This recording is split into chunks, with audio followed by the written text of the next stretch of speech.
ഗലാത്യർക്ക് എഴുതിയ ലേഖനം 5-ാം അധ്യായം 16-ാമത്തെ വാക്യം.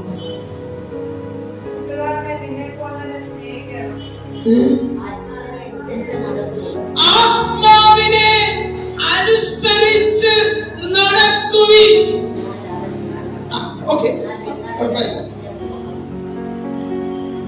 പഴയ നിയമത്തിൽ എന്തോ പറഞ്ഞ് യഹോവയെ മാത്രം സേവിക്കുക. പുതിയ നിയമത്തിൽ വരുമ്പോൾ പൗലോസ് എന്തോ പറയുന്നത് ആത്മാവിനെ മാത്രം അനുസരിച്ച് നടക്കുവിൻ. നടക്കുവിൻ. ഇല്ലെങ്കിൽ എന്ത് സംഭവിക്കും? അപ്പൊ നിന്റെ ശത്രു ആരാണ്? നിന്റെ ശത്രു ആരാണ്?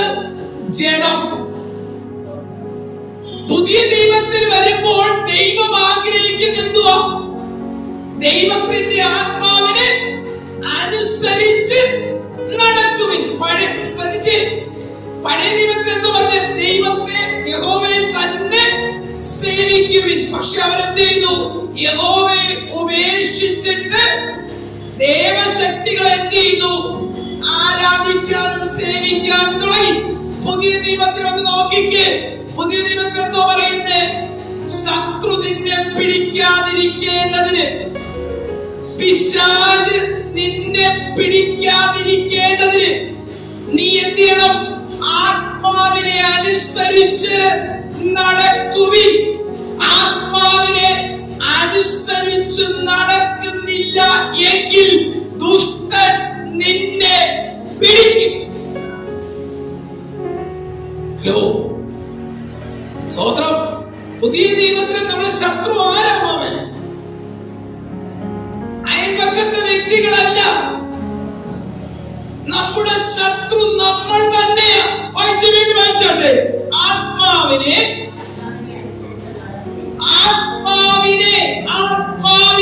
ദൈവത്തിന്റെ ആത്മാവിനെ. അപ്പൊ ദൈവത്തിന്റെ ആത്മാവിനെ അനുസരിക്കണം. നമ്മളെ എന്തിനാ വിളിച്ചത്? ജഡത്തെ അനുസരിച്ച് ജീവിക്കാനല്ല. നീ ആത്മാവിനെ അനുസരിച്ചാൽ ആത്മാവാകുന്ന ദൈവം നിന്റെ ജീവിതത്തിൽ പ്രസാദിക്കും. നീ ജഡത്തെ അനുസരിച്ച് ജീവിച്ചാൽ ആത്മാവാകുന്ന ദൈവം നിന്നെ വിട്ടു മാറും. അടുത്ത വാക്യം വെച്ച് ആത്മാവിനെ അനുസരിച്ച് നടക്കുവിൻ എന്നാൽ ആത്മാവിനെ അനുസരിച്ച് നടക്കുവിനെന്ന് ദൈവം പറയുമ്പോൾ തൊട്ടടുത്ത വാക്യത്തിൽ പരിശുദ്ധാത്മാവ് എന്തോ പറയുന്നേ? ഞാൻ എന്നെ എന്തിനാ വിളിച്ചേ? ദൈവം നമ്മെ മിസ്രൈമിൽ നിന്നും ഇസ്രായേൽ മക്കളെ വിടുവിച്ചത് ദൈവത്തെ ആരാധിക്കാനാ, ദൈവ വഴിയിൽ നടക്കാനാ, ദൈവ ഇഷ്ടം ചെയ്യാനാ. പക്ഷേ വിടുവിച്ച ദൈവത്തെ ഇസ്രായേൽ മക്കൾ എന്ത് ചെയ്തു? മറന്നപ്പോൾ ദൈവം അവരെ എന്ത് ചെയ്തു? ശത്രുവിന്റെ കയ്യിൽ ഏൽപ്പിച്ചു. നമ്മളെ എന്തിനാ വിളിച്ച്? ലോക മക്കളായിരുന്നു നമ്മളെ ദൈവ മക്കളാകുവാൻ ദൈവം നമുക്ക് അധികാരം നൽകി. അപ്പൊ നമ്മൾ ആരെയാ അനുസരിക്കേണ്ടത്? ലോകത്തെയാണോ അനുസരിക്കേണ്ടത്? അതോ ദൈവത്തെയാണോ അനുസരിക്കേണ്ടത്? ദൈവത്തെ അനുസരിക്കുക എന്ന് പറയുമ്പോൾ ജഡത്തെ വിട്ട് ആത്മാവിൽ കേറണം. ഞാൻ ആരാ? ആത്മാവാ. എന്റെ ശരീരമുള്ള ബന്ധം വിട്ടുപോയി. ശരീരവുമായിട്ടുള്ള എന്റെ പേരുള്ള ആധിപത്യം ദൈവം മുറിച്ചു മാറ്റി. ശരീരത്തിന്റെ ഇഷ്ടം ചെയ്താൽ ദൈവത്തിന്റെ ഇഷ്ടം നഷ്ടപ്പെടും. അതുകൊണ്ടാണ് വേദപുസ്തകം പറഞ്ഞത് നീ ആരാ? ദൈവത്തിന്റെ മനുഷ്യനായുള്ളവേ. മാനസിക വിഭ്രാന്തി പിടിച്ചു കിടന്നവരാ നമ്മള്. സുബോധം വിട്ട് കിടന്നവരാ. ദൈവം ആരെന്ന് പോലും അറിയാൻ കഴിയാതെ ദൈവഹിതമില്ലാത്ത പ്രവർത്തികൾ ചെയ്ത് മരിച്ചുകൊണ്ടിരുന്നവരാ നമ്മള്.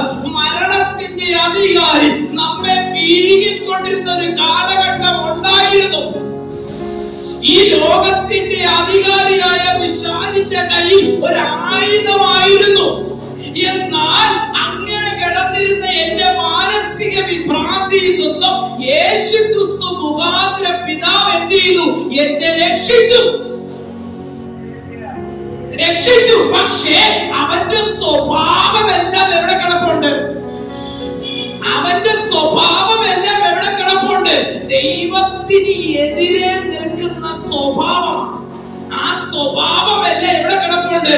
എന്റെ ജഡത്തിൽ കിടപ്പുണ്ട്.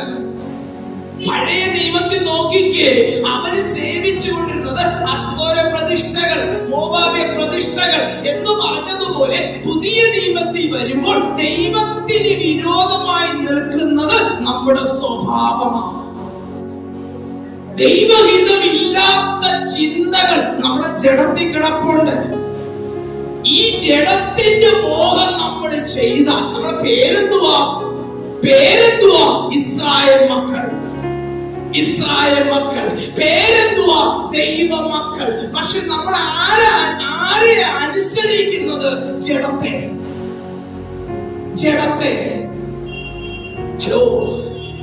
ഹലോ, നമ്മൾ ജഡത്തെ അനുസരിക്കാനല്ല ദൈവം നമ്മളെ വിളിച്ചത്. നമ്മളെ വിളിച്ചത് ആത്മാവിനെ അനുസരിക്കാനാ, ക്രിസ്തുവിനെ അനുസരിക്കാനാ. നീ ക്രിസ്തുവിനെ അനുസരിച്ചാൽ ജഡത്തിന്റെ ചിന്ത നിന്നെ വിട്ടുമാറും, പോകത്തില്ല. നീ മരിക്കുന്നത് വരെ നീ ഒരു ശത്രുവിന്റെ അടിമയിൽ, ജഡമാകുന്ന ശത്രുവിന്റെ അകത്ത് ആത്മാവിനാൽ നീ ജയമെടുത്തോണ്ടിരിക്കും.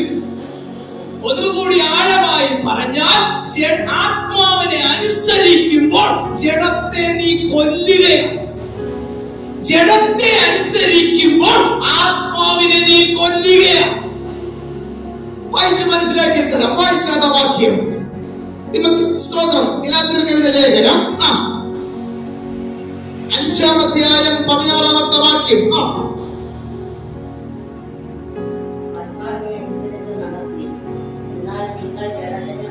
എന്നാൽ ശ്രദ്ധിച്ചേ, നീ ചെയ്യേണ്ട കാര്യം നീ ചെയ്യണം. ആത്മാവിനെ അനുസരിച്ച് നടക്കുക എന്ന് പറഞ്ഞാൽ എന്താണ് പാസ്റ്ററെ?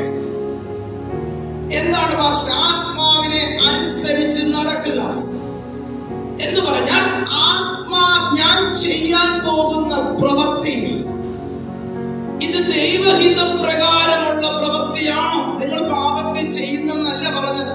നിങ്ങൾ മുഴുവനും പാപത്തിൽ ജീവിക്കുന്നു, 24 മണിക്കൂർ വ്യഭിചാരിച്ച് അങ്ങനെ പാപത്തിൽ അങ്ങനെയൊന്നും അല്ലെങ്കിൽ പറഞ്ഞ് പരിശുദ്ധാത്മാവ് എപ്പോഴും നമ്മുടെ ബുദ്ധി ഉപദേശിക്കും.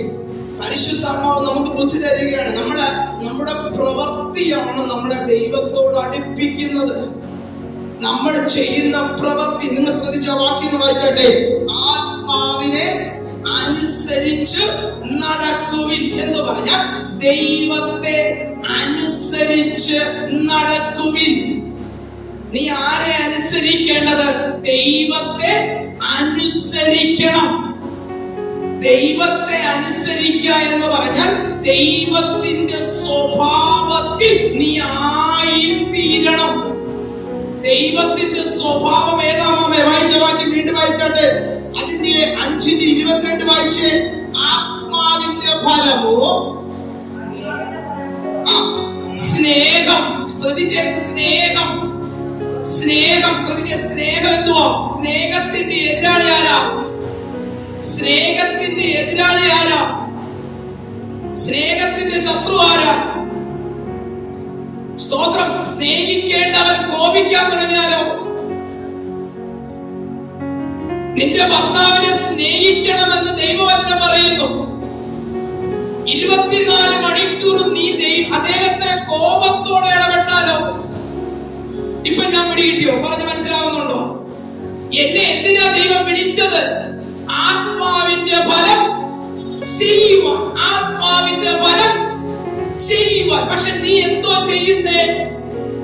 ജഡത്തിന്റെ ഫലം. 2 ഫലം അടുത്തുണ്ട്. ഹലോ, നീ ശത്രുവിനെ സ്നേഹിക്കാനാ പറഞ്ഞത്, പക്ഷെ നീ ശത്രുവിനെ കാണുമ്പോ മുറുമുറുക്കുക.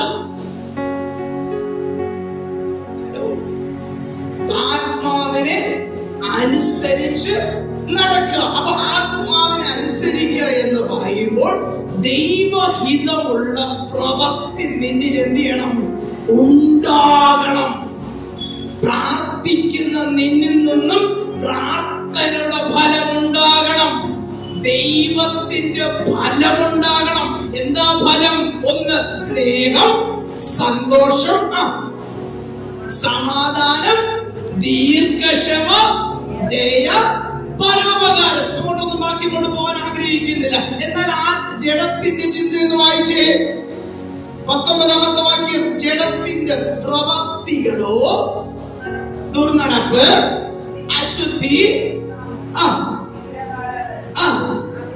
20ാമത്തെ വാക്യം നിങ്ങൾ ആ 20 വായിച്ച വാക്യം ഈ 19ാമത്തെ വാക്യത്തിൽ നിങ്ങൾ അങ്ങനെ പോകുന്നില്ലായിരിക്കാം. പക്ഷെ തൊട്ടടുത്ത വാക്യം വായിച്ചേ 20. പക, പ്രീതിയോ. അപ്പൊ സ്നേഹം വരേണ്ടടുത്ത് വരുന്നത് എന്താ വരുന്ന അമ്മേ? പക. കർത്താവ് എന്തോ പഠിപ്പിച്ചേ? നിങ്ങൾ ആത്മാവിനെ അനുസരിച്ച് നടക്കുവിൻ. ഞാൻ വേഗത്തിൽ നിർത്താം.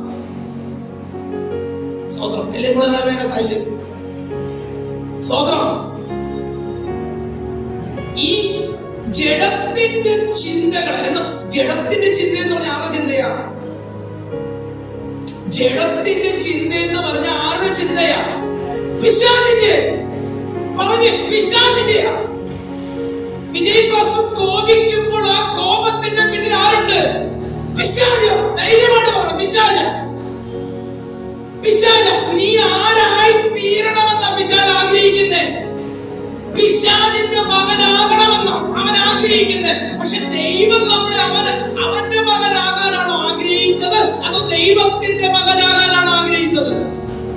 ദൈവത്തിന്റെ, യേശുവിന്റെ മകനാകാൻ. പക്ഷെ ഇവന്റെ ചിന്ത കൊണ്ടിട്ടിട്ട് എന്തോ ചെയ്യുന്നേ? ദൈവത്തിന്റെ മകനാകാൻ ഇറങ്ങി തിരിച്ചവൻ പിശാചിന്റെ പ്രവൃത്തി ചെയ്ത് പിശാചിന്റെ മകനായി ജീവിക്കുക. പേരെന്തോ അമ്മേ? ദൈവത്തിന്റെ മകൻ. പക്ഷെ ഇവന്റെ പ്രവൃത്തിയും ഈ ലേബലും തമ്മിൽ ഒരു ബന്ധവുമില്ല. അങ്ങനെ ജീവിക്കുന്നവന്റെ ജീവിതത്തിൽ ദൈവം പ്രവർത്തിക്കില്ല. ഒന്നുകൂടി തെളിയിച്ചേരല്ലേ? വീണ്ടും വായിച്ചേണ്ട വാക്യം 16ാമത്തെ വാക്യം വായിച്ചേ. ആത്മാവിനെ അവിടെ നിന്ന് നിർത്തിക്ക് 17ാമത്തെ വാക്യം വായിച്ചേ. ജഡാഭിലാഷം ആത്മാവിനും ആത്മാവിന്റെ അഭിലാഷം ജഡത്തിനും വിരോധമായിരിക്കുന്നു. ശ്രദ്ധിച്ച്, ആ ജഡത്തിന്റെ ചിന്ത ആത്മാവിനും ആത്മാവിന്റെ ചിന്ത ജഡത്തിനും വിരോധമായിരിക്കുന്നു. ഇപ്പൊ പിടികിട്ടി ഞാൻ പറഞ്ഞ കാര്യം? വായിച്ചേ. 1 ശമൂവേലിന്റെ പുസ്തകം വായിച്ചേ. 7:3 വായിച്ചേ.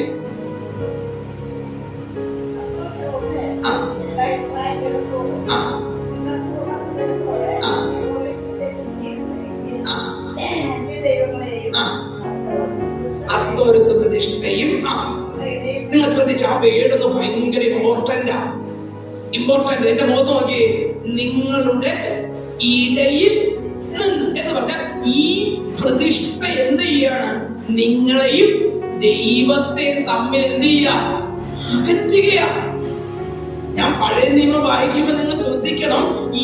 ഈ പ്രതിഷ്ഠ അവരുടെ ഈ അസ്തോര പ്രതിഷ്ഠകളും മോവാബിയ പ്രതിഷ്ഠകളും ആ വിഗ്രഹ ആരാധന എന്ത് ചെയ്യാ? അവർ ജീവനുള്ള ദൈവത്തിൽ നിന്ന് അവരെ എന്ത് ചെയ്യാ? അകറ്റിക്കളെ. നിങ്ങളുടെ ഇടയിലാതിരിക്കുന്നത്. നീ ദൈവവും തമ്മിലുള്ള ബന്ധത്തിന്റെ ഇടയിൽ ഏത് പ്രതിഷ്ഠ കയറിയിരിക്കുക? ഈ ദേവശക്തിയുടെ വ്യാപാരം കയറിയിരിക്കുക.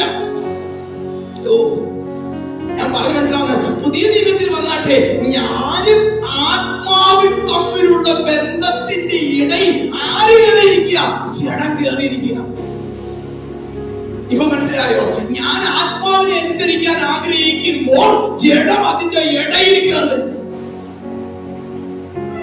ഞാൻ പ്രാർത്ഥിക്കാൻ തീരുമാനിക്കുമ്പോൾ പെട്ടെന്നായിരിക്കും ഒരു ഉറക്കം, ജഡം കയറി. ആത്മാവിനെ അനുസരിക്കാൻ നമ്മൾ തീരുമാനിച്ചത്. ശ്രദ്ധിച്ചേ, നമ്മൾ എന്തോ തീരുമാനിച്ചേ? ആത്മാവിനെ ദൈവത്തെ പോയി കുറച്ചു നേരം പോയിരുന്നു പ്രാർത്ഥിക്കാമെന്ന് ചിന്തിച്ചു. ശരി, പക്ഷെ ആ ചിന്ത ആരറിഞ്ഞു? പിശാച് അറിഞ്ഞു. എങ്ങനെ? ജഡത്തിൽ. നീ ചിന്തിച്ച ചിന്ത ആരറിഞ്ഞു? ജഡത്തിൽ. ജഡം പിശാച് അറിഞ്ഞു. ഈ പിശാച് ഉടനെ എന്ത് ചെയ്യും? ജഡത്തിലൂടെ കയറി വരും. നമ്മളെ ഈ ചിന്ത എന്ത് ചെയ്തേ? നമ്മൾ അല്പനേരം പോയി പ്രാർത്ഥിക്കാനാണ് തീരുമാനിച്ചത്. പക്ഷേ ആ ചിന്ത അവര് മറക്കി. ഹലോ ഹലോ ഹലോ വൈകിട്ട് 4 മണിക്ക് എല്ലാവരും ഉറങ്ങി കഴിയുമ്പോ 10 മണിക്ക് എഴുന്നേറ്റിരുന്ന് അല്ലെങ്കിൽ രാത്രി 2 മണിക്ക് എഴുന്നേറ്റിരുന്ന് പ്രാർത്ഥിക്കാന്നൊക്കെ തീരുമാനിച്ച് ഗുഡ് ബൈ പറഞ്ഞാ കിടന്നത്. പക്ഷേ രാവിലെ 7 മണിയായിട്ട് എഴുന്നേറ്റിട്ട് ആര് കൊണ്ടുപോയി പ്രാർത്ഥന ചിന്ത? 2 മണിക്ക് രാവിലെ എഴുന്നേറ്റ് രാത്രി എഴുന്നേറ്റാണ് തീരുമാനിച്ചത്. ഇത് എന്താ ഒരു പരിഹാരം വേണ്ട മാമ? വരണ്ടേ? അയച്ച വാക്യം വീണ്ടും വായിച്ചട്ടെ. എല്ലാവർക്കും എഴുതിയ ലേഖനം 5-ാം അധ്യായം 16-ാമത്തെ വാക്യം വായിച്ചേ പറ്റുള്ളൂ സിസ്റ്ററെ. നീ ആത്മാവിനെ അനുസരിച്ച് നടക്കുക. നീ നടക്കേണ്ട വണ്ണം എന്ത് ചെയ്യണം? നടക്കണം. എന്ന് പറഞ്ഞാൽ ആത്മാവിന് ഉള്ളത് എന്ത് ചെയ്യണം? ചിന്തിക്കണം. നീ എപ്പോഴും ദൈവഹിതമുള്ളത് എന്ത് ചെയ്യണം? ദൈവത്തിന് എതിരായിട്ടുള്ള ചിന്ത വരുന്നത് അതിനെ പോസിറ്റീവ് ആക്കി തീർക്കണം. ദൈവം നമ്മളെ തെരഞ്ഞെടുത്തത് അതിശ്രേഷ്ഠമായ ഒരു അവകാശത്തിലേക്ക്, അതിശ്രേഷ്ഠമായ ഒരു പദവിയിലേക്ക്. ആ പദവി നിന്നിൽ നിന്ന് നഷ്ടമാകണം. ആ പദവി നീ എത്തിച്ചേരരുത്. ഇരുട്ടിന്റെ വ്യാപാരം, ഈ ലോകത്തിന്റെ അധികാരി, അന്ധകാര ശക്തി നമ്മെ ഓരോ ദിവസവും നമ്മോട് പോരാടുന്നതിന്റെ ലക്ഷ്യം നീ ആ ദൈവരാജ്യത്തിൽ പ്രവേശിക്കരുത്. സ്തോത്രം. വെളിപ്പാട് പുസ്തകത്തിൽ ഇങ്ങനെ പറയുന്നു: കണ്ണുനീരില്ല, ദുഃഖമില്ല, വേദനയില്ല. അവര് മരണത്തെ മറന്നെന്ന, കഷ്ടത മറന്നെന്ന. എന്റെ പൊന്നോ, എന്നുവെച്ചാൽ യുഗമായി ദൈവത്തോട്, ക്രിസ്തുവിനോട് കൂടെ അവർ നിത്യതയിൽ യുഗായുഗമായി. പിന്നെ മരണമില്ല.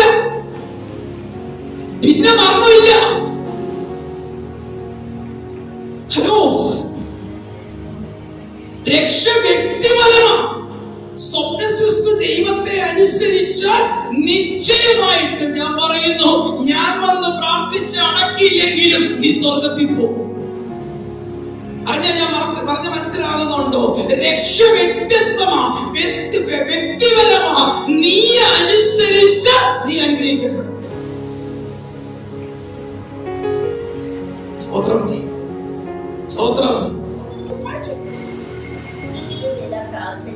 ഇത് ചിലർ ആഗ്രഹിച്ചിട്ട് വിശ്വാസം വിട്ടുഴഞ്ഞ്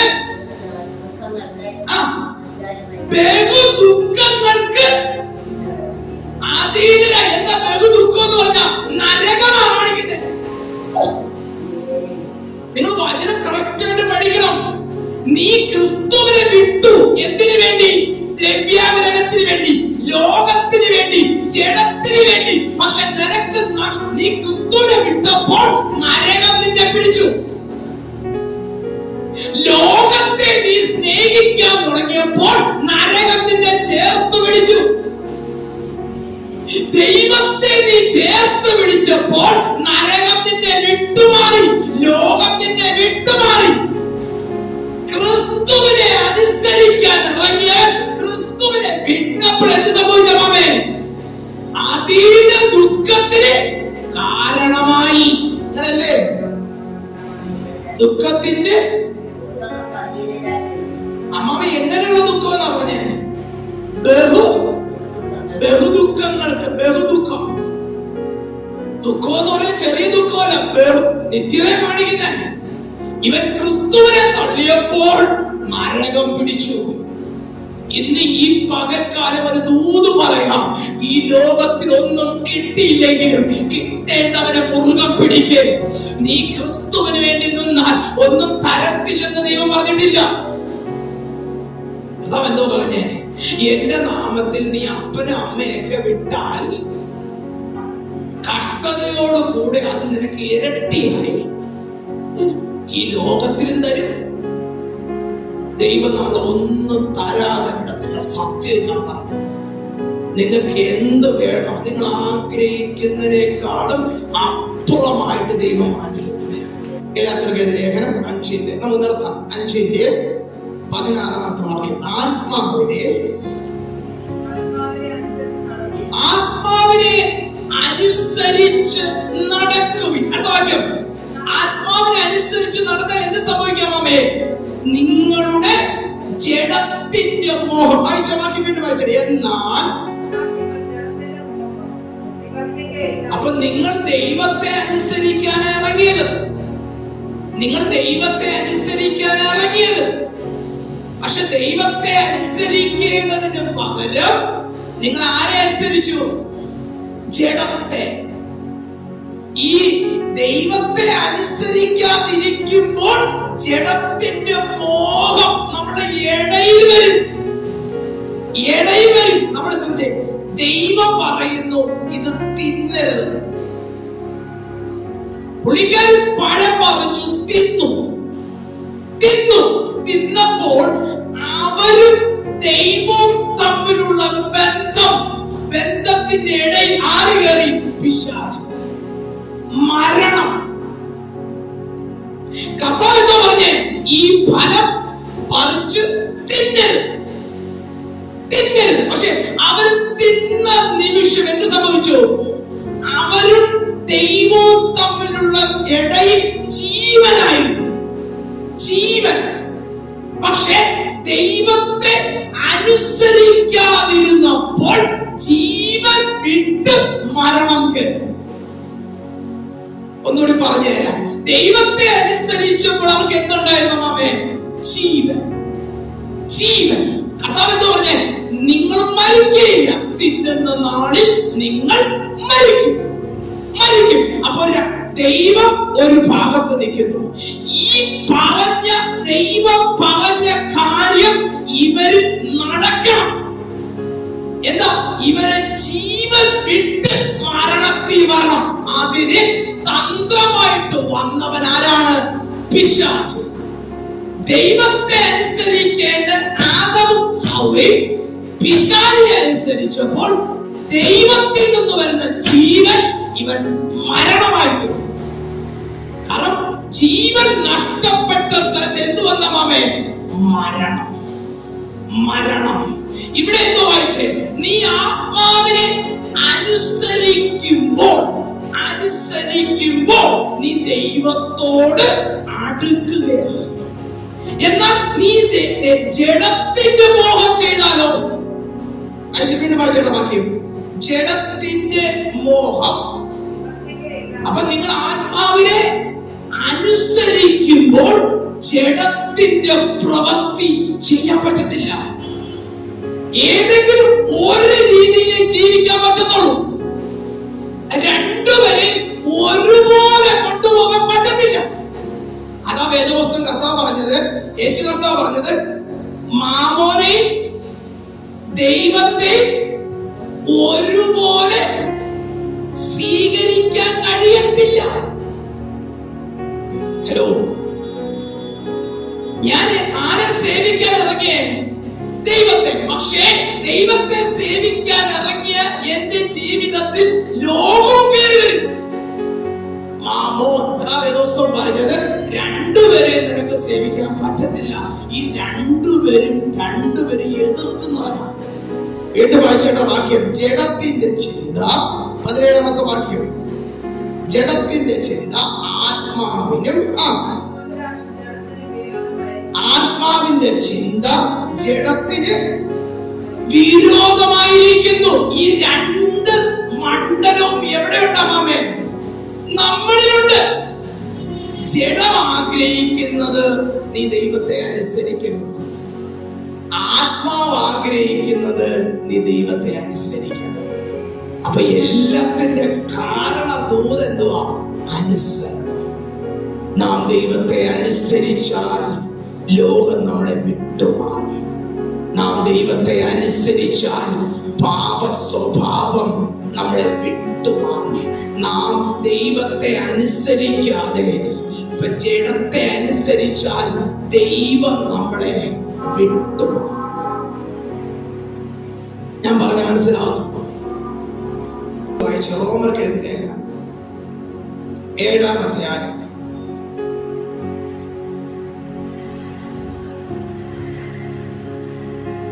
അതിന് 18-ാമത്തെ വാക്യം വായിച്ചു.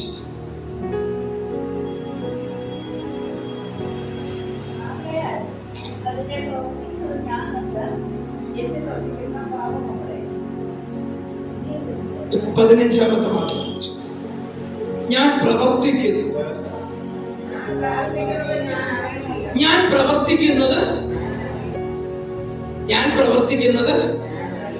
ഞാൻ അറിയുന്നില്ല. അപ്പൊ ഞാൻ അറിയാത്ത ഒരു പ്രവൃത്തി എന്നിലൂടെ എന്ത് ചെയ്യാ നടക്കും. ഞാൻ നല്ലത് ചെയ്യാൻ ആഗ്രഹിച്ചത്, പക്ഷെ ഞാൻ ചെയ്തത് തിന്മയോ.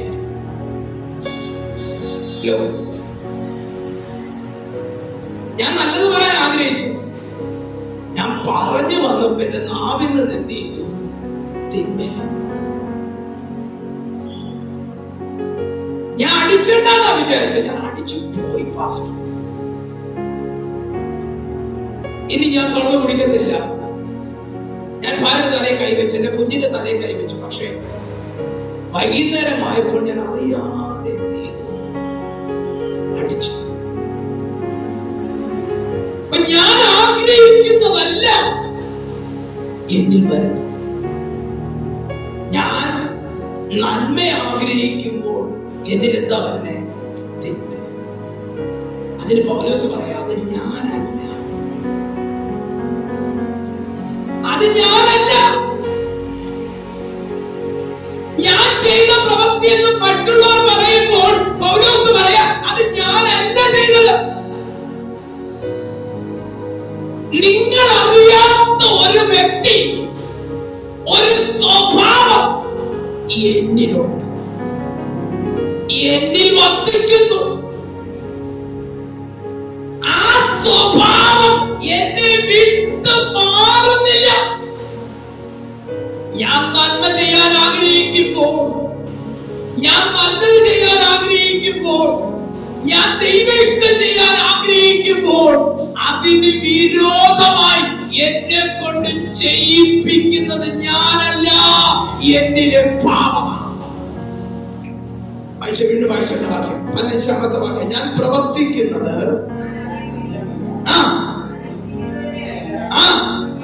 ഞാൻ ആഗ്രഹിക്കുന്നതല്ല മാമേ, ഞാൻ ചെയ്യുന്നത്. ഞാൻ ഇഷ്ടപ്പെടാത്ത കാര്യമോ എന്നിലൂടെ അത് ചെയ്യുന്നത്. അത് ഞാനല്ല. അത് വാക്യം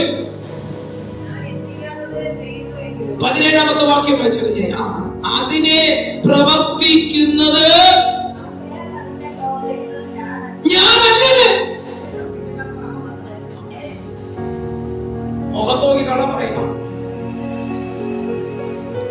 കണ്ണുകൂടി മാറാന്ന് പറഞ്ഞല്ലേ തീരുമാനിച്ചത്. ഇനി ഈ പ്രവൃത്തി നീ ചെയ്യത്തില്ലെന്നല്ലേ പറഞ്ഞേ. ഇനി ഈ പ്രവൃത്തി നീ ഈ ഇടപെടത്തില്ലെന്നല്ലേ പറഞ്ഞേ. പക്ഷെ എന്തുകൊണ്ട് നീ വീണ്ടും ആ പ്രവൃത്തിയിൽ കുടുങ്ങി? അതിന് കാരണം നീ എടുത്ത തീരുമാനത്തെ മറച്ചിട്ടത് നിന്നിലെ പാപം, പിശാച്. ആ പിശാച് നിന്നെ വിട്ടു പോകണമെങ്കിൽ ക്രിസ്തുവിലാകും. ഒന്നുകൂടി ആഴമായി പറഞ്ഞാൽ, ക്രിസ്തുവിൽ ആയി തീരുന്നത് വരെ നമുക്ക് നന്മ ചെയ്യാൻ കഴിയത്തില്ല. നമ്മൾ ആത്മാവിനെ അനുസരിക്കാൻ തുടങ്ങുമ്പോൾ, ക്രിസ്തുവിനെ അനുസരിക്കാൻ തുടങ്ങുമ്പോൾ ഇവന്റെ മഹത്വം, ഇവന്റെ പ്രവൃത്തി നമ്മിൽ നിന്ന് മാറാനിടയാണ്. വായിച്ചോട്ടെ, 18-ാമത്തെ വാക്യം വായിച്ചോട്ടെ. എന്നിലെന്ന് വെച്ചാൽ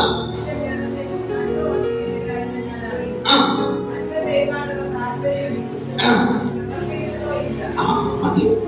എന്റെ ജഡത്തിൽ എന്തില്ല മക്കളെ? എന്റെ ജഡത്തിൽ എന്തില്ല? നന്മയില്ല. എന്റെ ജഡം മുഴുവനും ചിന്തിക്കുന്ന എന്തുവാ? തിന്മയാ, മരണമാ. ഇന്ന് പകൽക്കാലം ഒരു ദൂത് പറയാം. ജഡത്തെ അനുസരിച്ച് ജീവിക്കാനല്ല ക്രിസ്തു എന്നെ വിളിച്ചത്. അതുകൊണ്ടാണ് വേദപുസ്തകം പറയുന്നത്, നീ ആത്മാവിനെ അനുസരിച്ച് ജീവിക്കുക. അതാ വാക്യം. അസ്തേര പ്രതിഷ്ഠകളും മിസ്രയീം ശക്തികളും നിന്നെ പിടിക്കാനുള്ള കാരണം ദൈവത്തിന്റെയും നിന്റെയും ഇസ്രായേൽ മക്കളുടെ ഇടയിൽ ഒരു സേവാശക്തി വെളിപ്പെട്ടു. അവരറിയാതെ ജാതിക ശക്തി അവരുടെ ഇടയിൽ വന്നു. ആ ജാതിക ശക്തി അവരെ പിടിച്ചു മൂടാനിടയായി. നീ അവര് ചെയ്ത പ്രവൃത്തി അവരെ തകർക്കാൻ തുടങ്ങി. അതുകൊണ്ടാണ് ശമൂവേലിനോട് പറഞ്ഞത്, യഹോവ നമ്മെ വിടുവിക്കേണ്ടതിന് യഹോവയ്ക്ക് മാത്രമേ ഈ അകൃത്യത്തിൽ നിന്നും രക്ഷിക്കാൻ കഴിയത്തുള്ളൂ. ഈ മിസ്രയീം സൈന്യത്തിൽ നിന്നും ഞങ്ങളെ വിടുവിക്കാൻ കഴിയത്തുള്ളൂ. ഫെലിസ്ത്യ ശക്തിയിൽ നിന്നും ഞങ്ങളെ വിടുവിക്കാൻ കഴിയത്തുള്ളൂ. ഈ പാപകരമായ സ്വഭാവത്തിൽ നിന്നും, ഈ അധർമ്മകരമായ സ്വഭാവത്തിൽ നിന്നും എന്നെ വിടുവിക്കുക. ഇരുൾ മൂടിക്കിടക്കുന്ന അന്ധകാരം മൂടിക്കിടക്കുന്ന